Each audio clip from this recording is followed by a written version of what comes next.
اللہ اللہ اللہ اللہ۔ بسم اللہ الرحمن الرحیم۔ الحمد للہ وکفی وسلام علی عبادہ الذین اصطفی، اما بعد فقد قال اللہ تبارک وتعالی فی القرآن المجید والفرقان الحمید: اعوذ باللہ من الشیطان الرجیم، بسم اللہ الرحمن الرحیم۔ لقد كان لكم في رسول الله أسوة حسنة، صدق الله العظيم۔ وقال النبي الحبيب صلى الله عليه وسلم: إنما بعثت لأتمم مكارم الأخلاق۔ وقال النبي الحبيب صلى الله عليه وسلم في حديث آخر: من تشبه بقوم فهو منهم، أو كما قال عليه الصلاة والتسليم۔ سبحان ربك رب العزة عما يصفون، وسلام على المرسلين، والحمد لله رب العالمين۔ اللهم صل على سيدنا محمد وعلى آل سيدنا محمد وبارك وسلم۔ اللهم صل على سيدنا محمد وعلى آل سيدنا محمد وبارك وسلم۔ اللهم صل على سيدنا محمد وعلى آل سيدنا محمد وبارك وسلم۔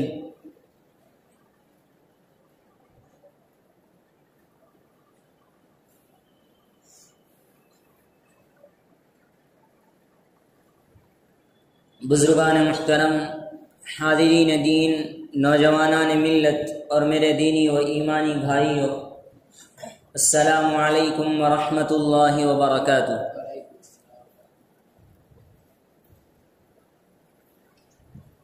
گزشتہ 2 جمعوں میں حالات کے تقاضے اور حالات کے حساب سے میں نے سیرت النبی صلی اللہ علیہ وسلم اور حیات طیبہ سے الگ موضوعات کا انتخاب کیا تھا اور الگ موضوعات پر میں نے گفتگو کی تھی۔ چونکہ حضور اقدس صلی اللہ علیہ وسلم کی پاکیزہ سیرت کا سلسلہ چل رہا ہے اور آپ صلی اللہ علیہ وسلم کی حیات طیبہ کو مختلف گوشوں میں بیان کیا جا رہا ہے، تو وہیں سے ہم آگے بڑھتے ہیں۔ گزشتہ سبوستہ جمعے میں نے حضرت خدیجۃ الکبریٰ رضی اللہ تعالی عنہا سے آپ صلی اللہ علیہ وسلم کا نکاح اور تجارتی معاملہ اور آپ کی آل اولاد جو حضرت خدیجۃ الکبریٰ رضی اللہ تعالی عنہا کے بطن سے ہوئی ہے، اس سے متعلق میں نے گفتگو کی تھی۔ اب اس کے بعد آپ صلی اللہ علیہ وسلم کی عمر مبارک 40 سال کے قریب ہونے کو ہے۔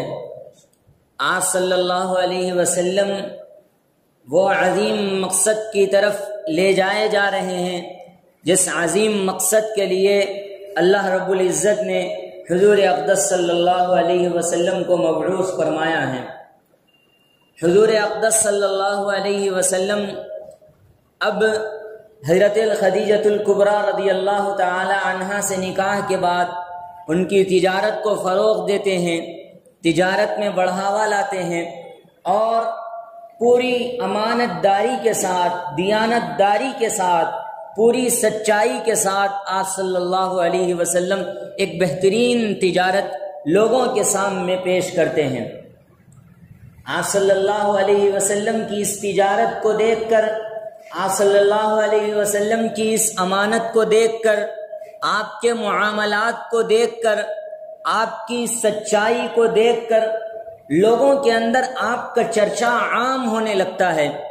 عرب کا جو ماحول ہے، عرب کا جو اس وقت جو ماحول بن رہا تھا وہ انتہائی خطرناک تھا۔ چوری، ڈکیتی، ظلم، ستم، جھوٹ، بددیانتی یہ بہت عام تھی۔ اگر کوئی سچا بندہ مل جاتا تو وہ 100 میں 1 نہیں، 1000 میں 1 نہیں، لاکھوں میں 1 ہوتا۔ اس قدر جھوٹ عام ہو چکا تھا، اس قدر تجارت کے نام پر لوگوں کو دھوکہ دینا عام ہو چکا تھا۔ ایسے ماحول میں حضور اقدس صلی اللہ علیہ وسلم پاکیزہ تجارت کی بنیاد رکھ رہے ہیں۔ آپ صلی اللہ علیہ وسلم ایک عمدہ تجارت کی بنیاد رکھ رہے ہیں، تو لوگوں میں آپ کی بھلائی کا، لوگوں میں آپ کی اچھائی کا، لوگوں میں آپ کے حسن اخلاق کا چرچا ہونے لگتا ہے۔ دیکھو یہ محمد ہے، ھذا محمد الامین، یہ امین ہے، یہ امانت دار ہیں۔ ھذا محمد الصادق، یہ صداقت پسند ہیں، یہ سچے ہیں، یہ سچائی کو پسند کرتے ہیں۔ ان کی زبان سے کبھی جھوٹ نہیں نکل سکتا، ان کی زبان سے کبھی ایسا لفظ نہیں نکل سکتا جو لوگوں کو تکلیف دینے والا ہو، جو آپس میں ایک دوسرے کو توڑ دینے والا ہو۔ یہ سچے ہیں، یہ امانت دار ہیں۔ لوگوں نے آپ کے نام کو، آپ کے نام سے آپ کو بلانا چھوڑ دیا تھا۔ لوگ آپ کو محمد نہیں کہا کرتے تھے، لوگ آپ کو احمد نہیں کہا کرتے تھے، بلکہ لوگ کہتے تھے ھذا امین قد جاءنا، امین ہیں جو ہمارے سامنے آ رہے ہیں، صادق ہیں جن سے ہماری ملاقات ہو رہی ہے۔ لوگوں میں آپ کی صداقت کا، آپ کی امانت کا، آپ کی اچھائی کا، آپ کی بھلائی کا ایک بہترین سلسلہ چلنے لگتا ہے۔ اب اسی دوران حضرت زید رضی اللہ تعالی عنہ کا واقعہ رونما ہوتا ہے۔ حضرت زید بن حارثہ رضی اللہ تعالی عنہ، قرآن مجید میں صرف ایک صحابی کا نام موجود ہے، قرآن مجید میں صرف ایک صحابی کا نام موجود ہے۔ 1,24,000 صحابہ کرام رضوان اللہ علیہم اجمعین کا قافلہ حضور اقدس صلی اللہ تعالی علیہ وسلم کے ساتھ حجۃ الوداع کے موقع پر تھا، لیکن ان سارے صحابہ کرام نے حضرت زید کو اللہ نے یہ خصوصی انعام عطا فرمایا کہ قرآن مجید میں حضرت زید کا نام اللہ رب العزت نے لیا ہے۔ فَلَمَّا قَضَى زَيْدٌ مِّنْهَا وَطَرًا زَوَّجْنَاكَهَا لِكَيْ لَا يَكُونَ عَلَى الْمُؤْمِنِينَ حَرَجٌ۔ 22ویں پارے کی آیت ہے، اللہ رب العزت نے حضرت زید کا تذکرہ کیا ہے۔ وہی زید ابن حارثہ کا واقعہ پیش آ رہا ہے۔ حضرت زید کی عمر تھی 8 سال۔ اس 8 سال میں وہ اپنی ماں کے ساتھ قبیلہ بنو معن سے ان کی والدہ کا تعلق تھا، وہ اپنے نانیہال گئے۔ وہاں جانے کے بعد کچھ ننیال میں رہیں گے، کچھ بچے کو دیکھیں گے، کریں گے، یہ اس نیت سے وہ اپنے بچے کو ساتھ لے کر ننیہال کی طرف گئے۔ راستے میں ڈاکوؤں نے حملہ کیا اور ڈاکوؤں نے حملہ کر کے اس بچے کو اغوا کر لیا، جس بچے کا نام زید تھا۔ اب لا کر اسے عکاظ نامی مدینے کے، مکے کے بہت بڑے بازار میں فروخت کر دیا۔ حضرت حکیم بن حزام رضی اللہ تعالی عنہ جو حضرت خدیجہ الکبریٰ کے چچا زاد بھائی تھے، انہوں نے حضرت زید کو خرید لیا۔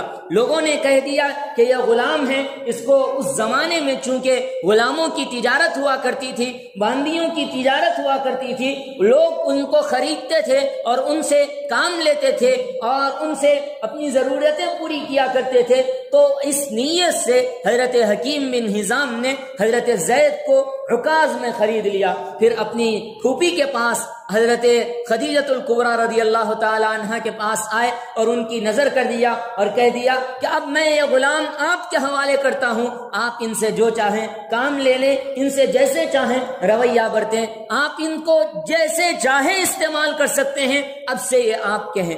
حضرت زید رضی اللہ تعالی عنہ حضرت خدیجہ کی معیت میں، حضرت خدیجہ کی زیر نگرانی آ جاتے ہیں۔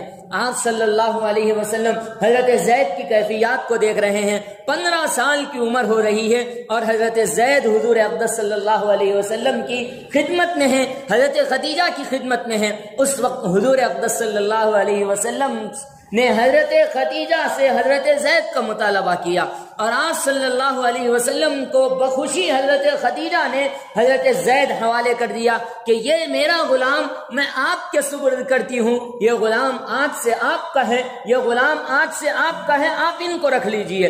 حضرت زید نے حضور اقدس صلی اللہ علیہ وسلم کی خدمت کی، آپ صلی اللہ علیہ وسلم کے ہر حکم کو اپنے سینے پہ رکھا، ہر چیز کو اپنے ساتھ رکھا۔ تاریخ کی کتابوں میں بڑا عجیب ترین واقعہ ہے۔ پھر اس کے بعد وقت بڑھتا چلا گیا، پھر ان کے ابو اور ان کے چچا تلاش کیا کر رہے تھے کہ ہمارا بیٹا گم گیا، سالوں سے تلاش کر رہے تھے۔ لوگوں نے اطلاع دی کہ آپ کا بیٹا مکے میں رہ رہا ہے، کسی خدیجۃ الکبریٰ کی ملکیت میں ہے، آپ جائیے اس کو لے آئیے۔ لوگ وہاں سے قبیلے بنو معن سے دور دراز کا سفر طے کر کے حضور اقدس صلی اللہ علیہ وسلم کی خدمت میں ان کے والد اور ان کی والدہ دونوں پہنچتے ہیں، اور پہنچ کر یہ کہتے ہیں، چچا بھی پہنچتے ہیں، یہ کہتے ہیں، دیکھ کے وہ پریشان ہو جاتے ہیں۔ بچہ اپنے والد کو پہچان لیتا ہے، حضرت زید حضرت حارثہ کو پہچان لیتے ہیں، اور اپنے سگے چچا کو بھی پہچان لیتے ہیں۔ پھر اس وقت حضرت زید کے والد حضور سے مطالبہ کرتے ہیں، یہ میرا لڑکا ہے، اس کو لوگوں نے اغوا کیا اور اغوا کر کے عکاظ کے قبیلے میں بیچ دیا ہے، اس بچے کو ہم آپ سے لینا چاہتے ہیں، آپ جو معاوضہ کہیں گے ہم دینے کو تیار ہیں، آپ جتنا پیسہ ہم سے مانگیں گے ہم دینے کو تیار ہیں، بس ہمارا لڑکا ہمیں لوٹا دو، ہمارا بچہ ہمارے حوالے کر دو۔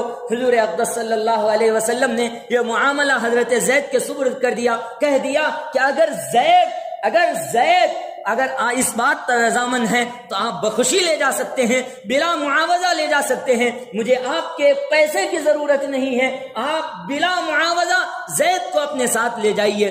حضرت زید رضی اللہ تعالی عنہ حضور اقدس صلی اللہ علیہ وسلم کی معجزات دیکھ رہے ہیں، آپ صلی اللہ علیہ وسلم کے حالات دیکھ رہے ہیں، آپ صلی اللہ علیہ وسلم کے طریقے دیکھ رہے ہیں، عجیب طرح کی برکتیں دیکھ رہے ہیں، ان سے حضور سے قلبی محبت بڑھ رہی ہے، عجیب طرح کی بے چینی ہے جو حضرت زید کو حضور سے دور جانے نہیں دیتی، حضور سے قریب کر کے رکھی ہوئی، حضور سے چمٹا کے رکھی ہوئی ہے۔ اب ابو آتے ہیں، والد آتے ہیں، بیٹا میں تمہارا والد ہوں، یہ تمہارے سگے چچا ہیں، میں تم سے درخواست کرتا ہوں کہ تم اپنے قبیلے چلیے، اب اپنے وطن چلے آئیے، اب اپنے شہر میں تمہاری ماں سالوں سے تمہارا انتظار کر رہی ہے، رو رو کے اس کی آنکھوں کی سیاہی چلے گئی ہے، اب تم آئیں گے اس کے کلیجے کو ٹھنڈک پہنچے گی، اب میرے ساتھ آئیے اور میرے ساتھ اپنے قبیلے چلیے۔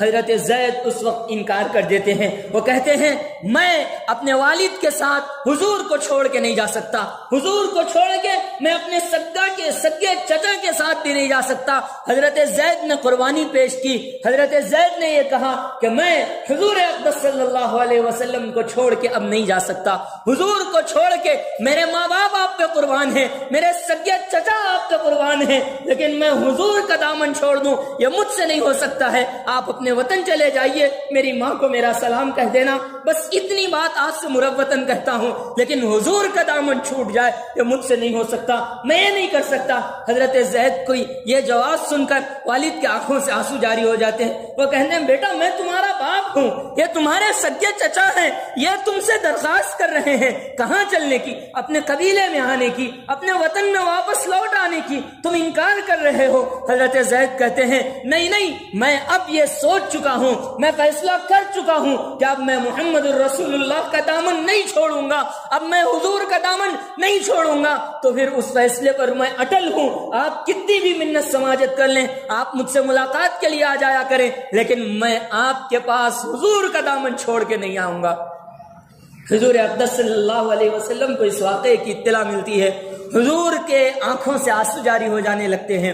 اے غلام، آپ اندازہ کیجئے آج ہمارا نوکروں کے ساتھ کیا سلوک ہے، آج ہمارا ملازموں کے ساتھ کیا سلوک ہے، ہم کیسا رویہ برتتے ہیں، ہم ان کے ساتھ کس قدر ان پر کام کا بوجھ ڈال دیتے ہیں۔ حضور اقدس صلی اللہ علیہ وسلم کے اعلیٰ اور عمدہ اخلاق دیکھ کر ایک غلام جس کو حضور اقدس صلی اللہ علیہ وسلم نے حضرت خدیجہ سے طلب کیا تھا، وہ اس بات پر راضی ہے کہ وہ اپنے ماں باپ کو چھوڑ دے لیکن حضور کا دامن نہ چھوڑے، وہ اپنے ماں باپ سب کو چھوڑ دے لیکن حضور کا دامن نہ چھوڑے۔ آج مسلمانوں کو یہ پیغام ہے، حضور کی سیرت یہ پیغام دیتی ہے کہ اپنے ملازموں کے ساتھ، اپنے نوکروں کے ساتھ، اپنے خادموں کے ساتھ، وہ لوگ جو آپ کے گھروں میں کام کرتے ہیں، وہ لوگ جو آپ کی دکانوں میں کام کرتے ہیں، وہ لوگ جو آپ کے ماتحت ہیں، ان کے ساتھ اچھے سلوک کیجئے، ان کے ساتھ عمدہ رویہ برتیے۔ اسلام بزور شمشیر نہیں پھیلا ہے، اسلام بزور اخلاق پھیلا ہے۔ حضور کے اخلاق کو دیکھ کر لوگوں نے کلمہ پڑھا ہے، حضور کے اخلاق کے لوگوں پر حضور کے اخلاق کا ایسا اثر ہوا کہ لوگ آپ پر جان دینے کے لیے تیار ہو گئے۔ کہا جاتا تھا فداہ ابی و امی یا رسول اللہ، میرے ماں باپ آپ پر قربان ہو، لیکن آپ صلی اللہ علیہ وسلم کی محبت میں کسی اور کو شریک نہیں کیا جا سکتا ہے۔ یہ پیغام ہے حضور اقدس صلی اللہ علیہ وسلم کو اس واقعے کی اطلاع مل رہی ہے۔ حضور کی آنکھوں سے شرابور ہو رہی ہے۔ حضور حضرت زید کو بلاتے ہیں اور پورے مکے میں اپنے ہاتھ پکڑ کر مکہ لے جاتے ہیں۔ مکے میں لے جا کر یہ کہتے ہیں لوگوں آج سے تم اس بچے کو زید بن حارثہ کہتے تھے، لیکن آج سے یہ زید بن حارثہ نہیں ہے، یہ زید بن محمد ہے، یہ زید بن محمد ہے، میں تمہیں اپنا بیٹا بناتا ہوں۔ آپ صلی اللہ علیہ وسلم نے انہیں اپنا بیٹا بنایا۔ تاریخ کی کتابوں میں درج ہے اسلام نے انہیں وہ عزت عطا فرمائی، وہ عظمت عطا فرمائی کہ تاریخ کی کتابوں میں ایسے واقعات بہت کم دیکھنے کو ملتے ہیں۔ آپ صلی اللہ علیہ وسلم کے اس پیغام سے سبق لیجئے، آپ صلی اللہ علیہ وسلم کی سیرت سے سبق لیجئے، معاشرے کو پاکیزہ بنائیے۔ عمدہ طریقوں پر جن پر حضور اقدس صلی اللہ علیہ وسلم نے معاشرے کی بنیاد رکھی ہے، ان طریقوں پر آپ اپنے معاشرے کو مضبوط ترین کیجئے۔ یہ حضور اقدس صلی اللہ علیہ وسلم کی سیرت کا عمدہ ترین پیغام ہے۔ پھر اس کے بعد واقعات اور آگے بڑھتے ہیں۔ آپ صلی اللہ علیہ وسلم خلوت پسند ہوتے چلے جاتے ہیں۔ آپ صلی اللہ علیہ وسلم غار حرا جانا شروع کر دیتے ہیں۔ وہاں جا کر جبل ثور، آپ نے اگر مدینہ المنورہ عمرے کا اگر آپ کو موقع ملا ہوگا، آپ اگر مکہ المکرمہ گئے ہوں گے تو وہاں پر جبل ثور پر جب آپ کا جانا ہوتا ہے، وہاں پر ایک غار ہے جس میں ایک شخص ٹہل سکتا ہے، وہاں پر عبادت کیا کر سکتا ہے۔ وہاں پر حضور اقدس صلی اللہ علیہ وسلم عموماً تشریف لے جایا کرتے تھے۔ 3 سال کا عرصہ حضور خلوت پسند ہوا کرتے تھے۔ حضور خلوت میں اکیلے تنہا رہنا پسند کرتے تھے۔ جب بھی آپ کا دل چاہتا آپ غار حرا چلے جاتے، وہاں جا کر گھنٹوں بیٹھتے، رات وہیں گزار دیتے، اللہ کی عبادت کیا کرتے، دن وہیں گزارتے۔ دراصل یہ آپ صلی اللہ علیہ وسلم کو اس عظیم انقلاب کے لیے تیار کیا جا رہا تھا جس میں حضور اقدس صلی اللہ علیہ وسلم کو مبعوث کیا جانا تھا۔ یہ 3 سال کا وقفہ جس میں حضور کو خلوت پسندی آپ صلی اللہ علیہ وسلم کو محبوب بنا دی گئی، آپ صلی اللہ علیہ وسلم کو خلوت پسند بنا دیا گیا۔ یہ اس لیے تھا کہ آپ کے دل کو اچھی طرح سے سنوارے، آپ کے دل کو اسلام کی آماج گاہ بنائے، اور وہ عظیم انقلاب جو اس زمانے نے لینا تھا، وہ عظیم انقلاب جو اس زمانے میں حضور اقدس صلی اللہ علیہ وسلم کے ذریعے پوری امت میں عام ہونا تھا، اس عظیم انقلاب کے لیے حضور اقدس صلی اللہ علیہ وسلم کو تیار کیا جا رہا تھا۔ حضرت خدیجہ الکبریٰ آپ کو توشہ دیا کرتی تھی، ستو اور روٹی ستو آپ صلی اللہ علیہ وسلم کو ایک ٹفن میں، ایک بکسے میں رکھ کر حضور اقدس صلی اللہ علیہ وسلم کی خدمت میں پہنچا دیا کرتی تھی۔ آپ صلی اللہ علیہ وسلم غار حرا میں، تاریخ میں مفسرین نے لکھا ہے کبھی 3 دن، کبھی 7 دن، کبھی 11 دن، جس قدر ہو سکا آپ صلی اللہ علیہ وسلم خلوت پسند ہوتے جا رہے تھے۔ آپ صلی اللہ علیہ وسلم اب یہ انقلاب آنے لگا تھا۔ 37 سال سے 40 سال کی عمر مبارک ابھی مکمل ہو رہی تھی، یہاں تک کہ تاریخ میں مفسرین نے اور سیرت نگاروں نے آپ صلی اللہ علیہ وسلم کی حیات طیبہ کے لکھنے والوں نے اس کو بہت مختصر انداز میں لکھا ہے۔ یہاں سے جو سلسلہ شروع ہونے والا ہے، 40 سال کے بعد سے تاریخ نے اس کے ایک ایک لفظ کو موجود رکھا ہے، ایک ایک دن کو موجود رکھا ہے، ایک ایک لمحے کو قید کیا ہے، ایک ایک لمحے کو لیا ہے، ایک ایک سیکنڈ کو لیا ہے۔ آپ صلی اللہ علیہ وسلم کی حیات طیبہ کے ہر گوشے کو امت تک پہنچایا ہے، اس وجہ سے کہ قرآن مجید کی آیت کریمہ ہے لَقَدْ كَانَ لَكُمْ فِي رَسُولِ اللَّهِ أُسْوَةٌ حَسَنَةٌ۔ آپ صلی اللہ علیہ وسلم کی ذات گرامی پوری امت کے لیے، جمیع انسانیت کے لیے اسوہ حسنہ ہے، عمدہ آئیڈیل ہے۔ اگر آپ بچے ہیں تو حضور کی سیرت آپ صلی اللہ علیہ وسلم کا بچپنا موجود ہے۔ اگر آپ جوان ہیں حضور کی جوانی موجود ہے۔ اگر آپ بڑھاپے کی عمر کو پہنچے ہوئے ہیں حضور اقدس صلی اللہ علیہ وسلم کی ضعیفی کی عمر موجود ہے۔ دوستوں کے ساتھ کیسا سلوک تھا سیرت کی کتاب میں موجود ہے۔ بیویوں کے ساتھ کیا طریقہ کار تھا سیرت کی کتاب میں موجود ہے۔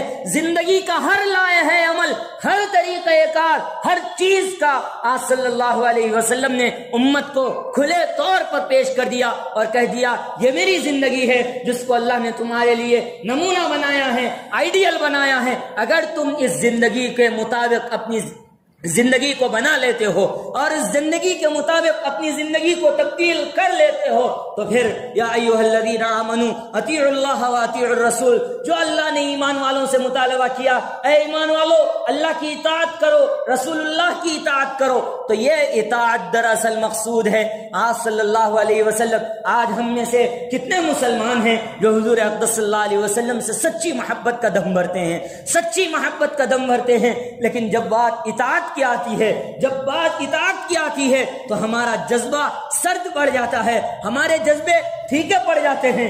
میں بارہا درخواست کر رہا ہوں حضور کی سیرت کا مطالعہ اپنی زندگی کا جزو لا ينفك بنا لیجئے، اپنی زندگی کا ایسا حصہ بنا لیجئے جس میں کبھی کوئی کمی اور کوتاہی نہ ہو۔ میں نے گزشتہ جمعہ بھی آج سے یہی کہا تھا، اپنے سال بھر کے شیڈول میں، اپنے سال بھر کے نظام میں آپ قرآن مجید کی تلاوت کو جگہ دیجئے۔ 24 گھنٹوں میں 10 منٹ قرآن مجید کی تلاوت کو جگہ دیجئے، 24 گھنٹوں میں 5 منٹ سیرت کی کتاب کے مطالعے کو جگہ دیجئے۔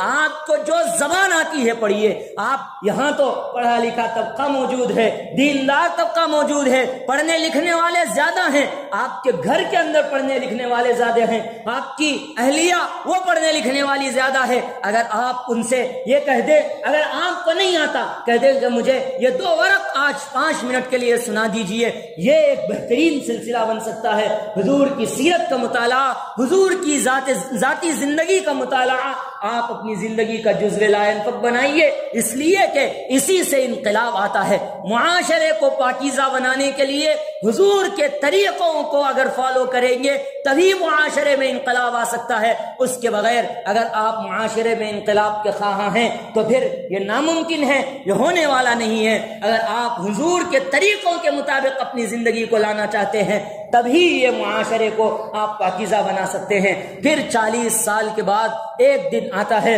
اور اس دن میں حضور اقدس صلی اللہ علیہ وسلم پہ پہلی وحی اترتی ہے۔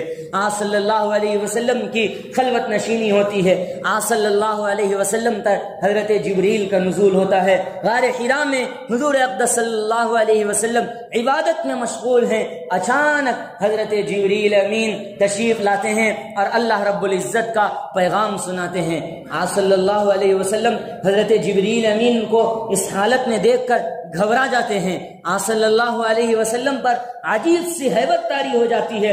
حضرت جبریل امین اس وقت آپ صلی اللہ علیہ وسلم سے کہتے ہیں اقرا، پڑھیے، اقرا، پڑھیے۔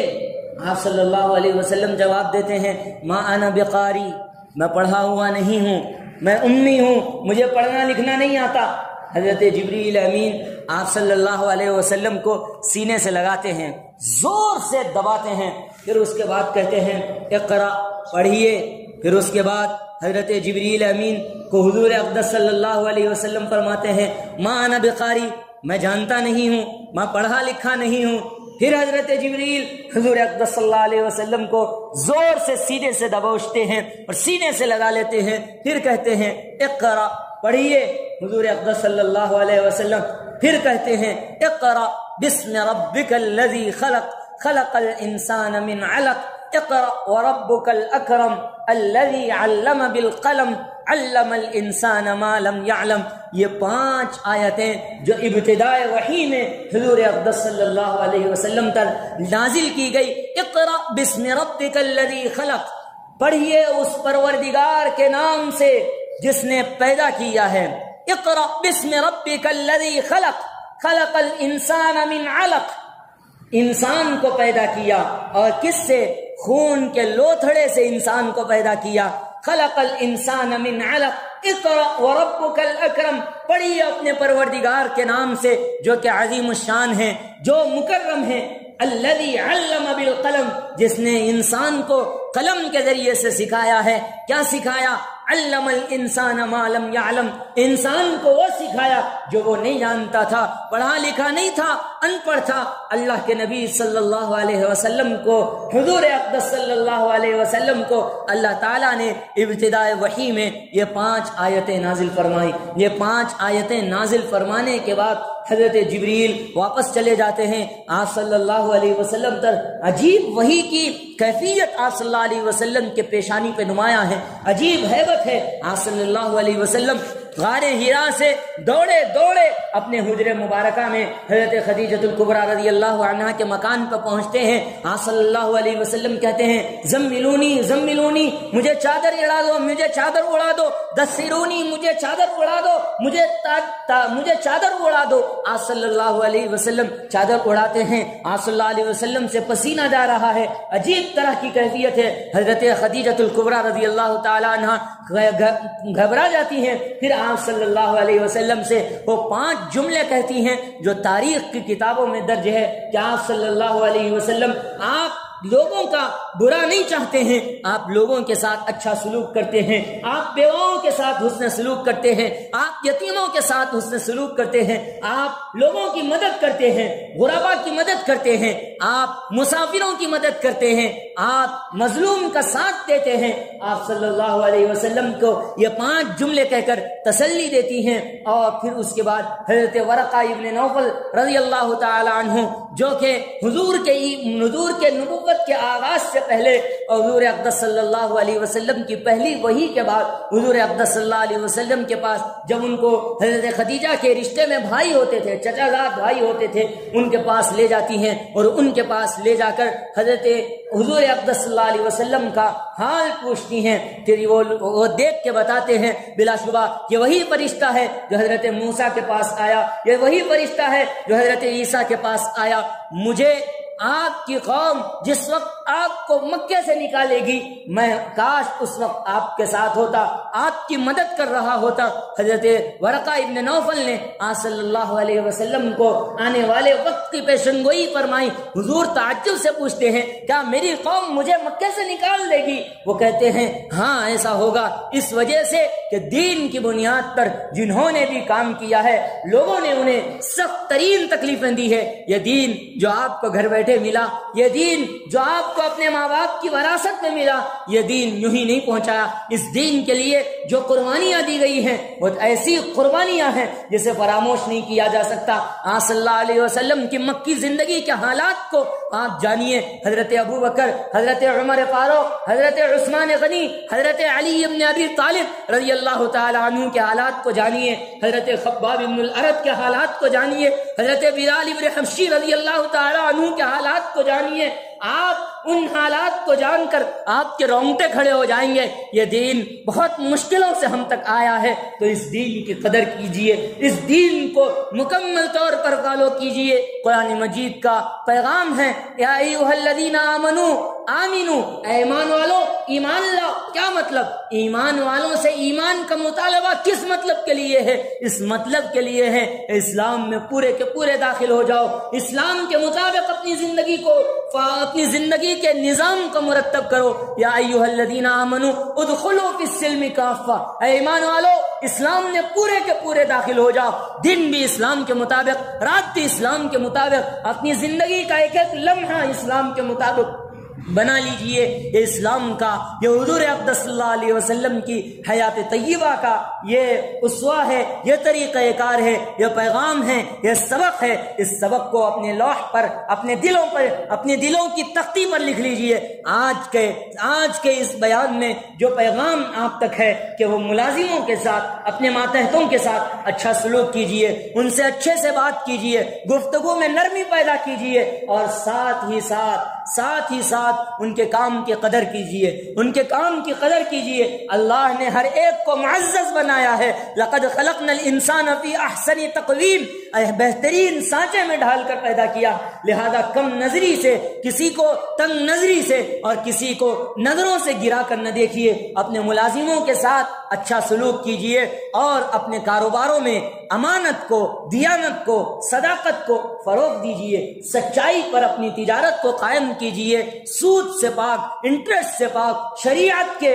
طریقوں کے مطابق اپنی تجارت کو بڑھائیے، اپنی تجارت کو فروغ دیجیے۔ آپ صلی اللہ علیہ وسلم کی حیات طیبہ سے یہ سبق ملتا ہے، اور کچھ ہی دنوں میں ہمارے پاس یہ ہندوؤں کے جو تہوارات آتے ہیں، ان تہواروں میں نوجوان بچوں کو والدین ترغیب نہیں دیتے کہ بیٹا یہ کام نہیں کرنا ہے۔ اب جیسے سنکرانتی کا موقع ہو گیا تو اس وقت میں بڑے شوق و ذوق سے مسلمان پتنگ پلانے چلے جاتے ہیں۔ میرے بھائیوں، یہ ہمارے دین کا شیوا نہیں ہے۔ حضور اقدس صلی اللہ علیہ وسلم کی حدیث ہے، من تشبہ بقوم فهو منهم، جو جس قوم کی مشابہت اختیار کرے گا قیامت کے دن اسی قوم کے ساتھ اٹھایا جائے گا۔ ہم زندگی بھر اپنے آپ کو مسلمان کہتے رہے، خدا نہ خواستہ اگر ہمارا حشر کسی غیر کے ساتھ ہو جائے تو ہم کیا کریں گے؟ یہ حضور کی حدیث ہے جو میں نے آپ تک پہنچائی ہے۔ لہذا والدین سے گزارش کرتا ہوں کہ اپنے بچوں کو پیغام دے کہ اسلام کو صحیح طریقے پر فالو کرے، اپنے جذبات کو اسلام کا متبع بنائیں، اسلام کے طریقوں کے مطابق اپنے جذبات کو لائیں۔ حضور اقدس صلی اللہ علیہ وسلم کی یہ بہترین سیرت ہے، اور اس کے علاوہ اور جو دیگر بدعات ہیں، خرافات ہیں، خواہشات ہیں، ان خواہشات کو بھی اسلام کے مطابق بنانے کی کوشش کرے۔ اللہ پاک ہماری مدد فرمائے، ہماری نصرت فرمائے۔ سارے عالم میں جہاں کہیں بھی مسلمان ہیں، اللہ ان سب کی مدد و نصرت فرمائے، ان سب کی ضرورتوں کو غیب سے پورا فرمائے، اور ہم سب کو دین اسلام کا سچا متبع بنائے۔ حضور اقدس صلی اللہ علیہ وسلم کی سچی سیرت کو پڑھ کر اس پر عمل کرنے کی توفیق نصیب فرمائے، آمین یا رب العالمین۔ وصلی اللہ تعالی علی نبینا الکریم محمد وآلہ وصحبہ اجمعین برحمتک یا ارحم الراحمین، والحمد للہ رب العالمین۔ اللہ